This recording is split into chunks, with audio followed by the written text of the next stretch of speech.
Hello everybody, this is Jacob Vile. Today I got a build update working on a new head unit case cover. Here it is. Stay tuned.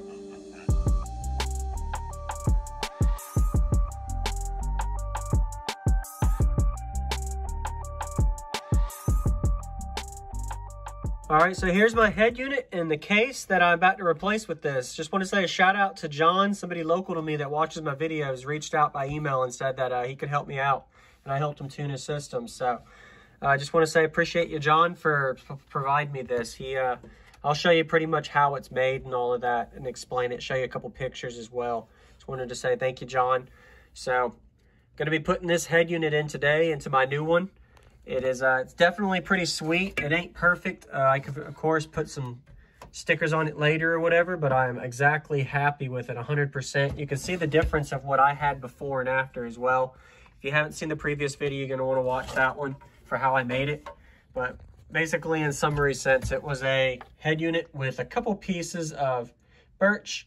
I had 1/2 inch and 3/4, so I just made it out of that. And it doesn't have any kind of room to breathe with heat. So I definitely am happy with the route I'm going with this one. By the end of the video, you'll see it installed as well as, hey, how much venting it has and how I installed it and how it's made. So stay tuned. Let me go ahead and get this disassembled and I'll get back with y'all. So I thought I'd show a little quick detail of how cheap my little rigged up head unit case before was with 1/2 inch birch and 3/4 birch, but it worked with the head unit and just 2 pieces of 3/4, and then the top and bottom was that depth. So just disassembling it now. It's really tight fit in there so it wouldn't move or wiggle. But that's how it was before. A couple little screws, holes I made to make it vent, which doesn't help at all. And now I'm gonna be going into this bad boy. So really excited to see how this works out. Once again, thanks John for helping me set this up and get this thing made so I can use it. It's got some nice vents in the back as well. So really good job there, man. Stay tuned, hit the like button if you haven't, subscribe, and I'll be showing you kind of a breakdown of how he made this as well. I got some pictures, so stay tuned. All right, so I've got my new head unit here. This was my old 80 PRS, and now I've got a cheaper Kenwood that works. Definitely could tell it's shorter as well from the length, but and it's lighter, but definitely gonna work well. And the goal for this is to be able to just slide it in here, fit it in place, and then get it snug. And I'm going to move my brackets to be able to open them up, and I'll have to do that from behind. So real quick, so I'll go ahead and give you a little slideshow real quick right here. A couple of quick clips that John sent me when he made it. Just a couple pictures of the assemble as well as the process. So once again, thank y'all for watching. I hope y'all enjoy this kind of content, as well as let's go ahead and show y'all explaining it. So I hope y'all enjoyed the slideshow. Y'all can kind of see a couple pictures as the process. He didn't get too many. He forgot about it. He was going to do video too, but it's all good there, John. So the concept of this is he used Lexan glass, and then he did a blast inside of it. So the outside is the Lexan smooth surface, so you can see it's nice and clean, no cuts. And of course later I can gloss it up if I want. And the inside he actually blasted. It's called sandblasted. He was telling me about it. It's pretty cool. Where the inside kind of makes it scuffed up, so when you look you can hardly see my hand unless I touch right up on it. So it's got a cloudy appearance and aesthetic to it, and just big blocks of Lexan glass plates, and he cut them down to size. So one thing I'm really cool on too, as you can see, if I really wanted to I could disassemble, but he also used some silicone or glue on there, I would guess too, with some little thread rotted bolts there on all sides. I wasn't here to see him make it for me, but I'm seeing the process. It's pretty cool here. And then on the back end he's got a couple of slots for it to be able to breathe more in case of some heat excess, and then my wire inputs, RCAs, everything can go straight through there. Be a little hard to get in there once it's in, but what I'll be able to do is pull out from here as well to be able to work with it. But in worst case I can disassemble, but that's how he made it. So it's Lexan glass, pretty sure. You can use it with plexi too. There's a lot of options. I'm just not enough fabrication craftsman to do that, but pretty cool to see how that was made. So I'm gonna go ahead and get this installed, and I'll show y'all how it looks. Be sure to let me know in the comments if there's any suggestions or what you think about it. It's definitely better than the wood look. a little bit bigger too, but I'm really happy with it and pretty fascinated to see how it turned out. Get it installed too. All right, so it's a little messy in here, sorry, but what I got here is all of my wires ran straight to my head unit box here. I pretty much just used some electrical tape and zip ties all the way down. All my speaker door wires I'm not using since I'm using RCAs. So I have my RCAs from my bass amp, my 4-channel amp, and then I've got my standard power, turn on, ground, all ran into my hookup point here. So this is where I have my RCAs, and I'm gonna hook it all installed.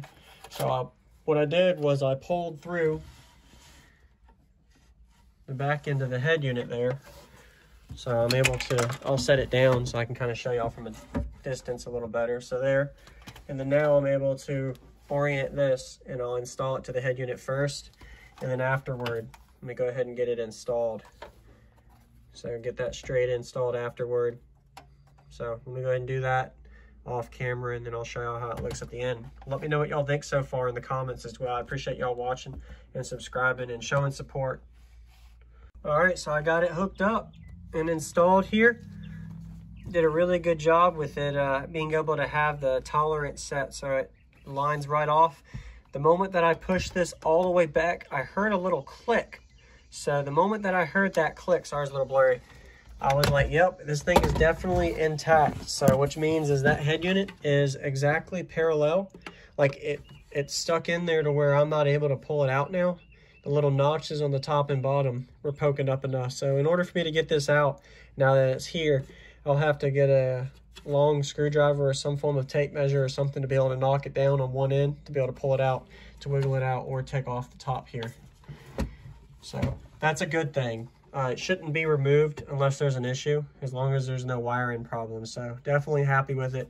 Look, it is very sturdy. Good job. So really happy with it there. And you can see the depth and all the wires ran there. You can hardly see through it, having that blast aesthetic look of just the scratched up glass made it look cloudy. And that's how it's looking so far. So let me go ahead and make sure everything's turned on and working, and we'll go from there. Also thinking about some ideas of what I should do. I'm thinking about putting the bass knob on the side. I'm not sure yet what I'm gonna do, but definitely way better than the wood before. A little bit bulkier and bigger, something to get used to. I'll realign my layout point as well, but I like it. Let me know what y'all think in the comments. And let me go turn this thing on and come back. I just got it turned on, first turn on with head unit installed. It immediately turned on, so that means it's good to go with no problems. I also added the little cover case around it, so it looks a little bit more clean that way. And I took off the little ugly pieces of scrap wood that I had blocking the old one, and now it won't slide around here. I got 3 pivot points with just a little screw poking up. I'm going to add a third one over here and in the back somewhere, so that way it doesn't slide around too much. I'll probably even consider lifting these up or try something else offset, and then put a little soft cushion underneath it here so it doesn't rub. And it's looking great. Put a little dampen factor underneath of it, so whenever I'm playing and I don't have to have it in my lap, I'll be able to actually do something with the bass and not have to worry about the head unit popping like I used to have. So multiple disguises when I'm slanging. Miss Doubtfire. But yeah, I don't have my bass amps hooked on right now. Got the power and inputs disconnected from them.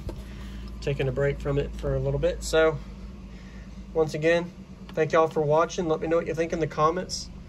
Really sturdy, and now it can breathe, whereas before it couldn't breathe. And the depth is perfect. It doesn't cringe up the wires at all. So it gives me that clearance of that 4 or 5 inch clearance, so I don't have to worry about the wires splicing or, you know, like folding inside. And perfect. So thanks again everybody for watching. Let me know what y'all think in the comments. Stay tuned for more build updates as well as demo videos. A couple more shows I'm going to this year. A couple people asked if anybody's still watching. I got Slam Fest, got the Ruckus show, I've got a local show in Dublin, Georgia in December as well. And then there's more to come for more content for y'all to watch every single day on the Jacob Vial and Jacob Vial 2. And I'll probably do a video eventually on head unit tuning again, since I got another head unit. There's some features I haven't mentioned that's in this one that wasn't in the old 80 PRS I had.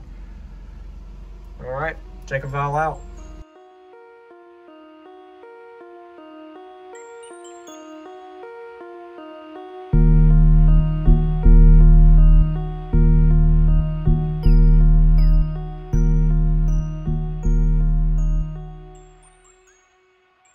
What's going on, everybody? This is Jacob Vial ending this video to say thank you for watching my videos. Every single day I have a daily cardio video I upload. So if you haven't already, go ahead and hit that subscribe button and notification bell, and I'll see you tomorrow.